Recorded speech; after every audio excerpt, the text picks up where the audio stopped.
trusted most was actually your worst enemy. Superman was dead. The world was mourning. And then he came back. But something was wrong. His eyes were full. His smile was empty. And deep inside that steel chest, there was no heartbeat. This is not the story of Superman's return. This is the story of his greatest imposter. And how one machine almost destroyed everything Superman stood for. It started with the most brutal battle in human history. Doomsday, a monster engineered purely to kill. The land on Earth was one purpose: destruction. Superman fought alone. Street by street, block by block, building by building. No Batman, no Wonder Woman, no Justice League. Just Superman against a creature that cannot die. Their mission was so hard to ground the land. Windows exploded from bombs. The sky turned black from a shockwave. And then both of them fell at the exact same moment. Superman was gone. The world went silent. Lois Lane held his broken body in the rain. The cape torn and bloody, blowing in the wind. Metropolis wept. The world wept. But in a secret laboratory somewhere in the shadows, someone was watching and smiling. Hank Henshaw was once an astronaut, a hero, a good man. But a space mission gone terribly wrong exposed him to deadly radiation.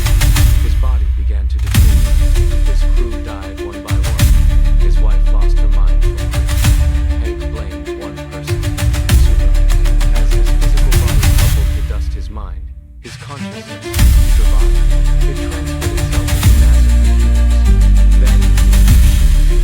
Then into something far more dangerous. He rebuilt himself using the most powerful biological material on Earth, Superman's own birth matrix, Kryptonian technology. He gave himself Superman's face, Superman's body, Superman's powers, but inside, pure cold machine hatred. Cyborg Superman was born, and his plan was terrifyingly simple. Become Superman. Earn the world's trust. Then burn everything down from the inside. When Superman died, 4 replacements appeared. Steel, Superboy, the Eradicator, and Cyborg Superman. The world didn't know which one was real, but Cyborg Superman looked the most like him, talked like him, smiled like him. The president shook his hand. Lois Lane almost believed him. Millions cheered his name in the streets. He built Metropolis faster than humanly possible. He stopped disasters with perfect efficiency. He made speeches about hope and justice. He was perfect. Too perfect.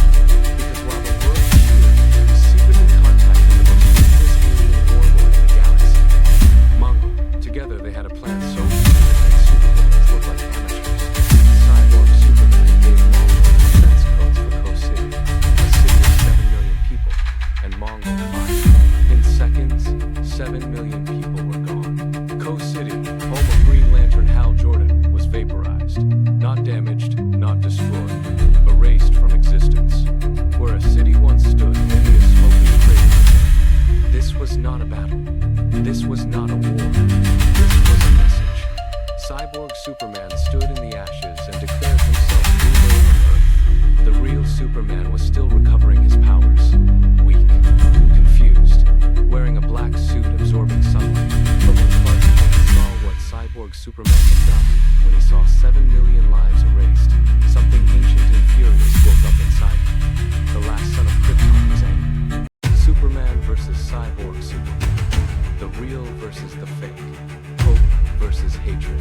Heart versus machine. Cyborg Superman had one massive advantage. He felt no pain, no fear, no mercy. Every punch Superman threw, Cyborg absorbed. Every blast was deflected. Every building smashed between Cyborg laughed. Because he was built for one purpose, to destroy Superman. But Superman had something Cyborg could never replicate. A reason to come. He thought of Lois. He thought of 7 million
Not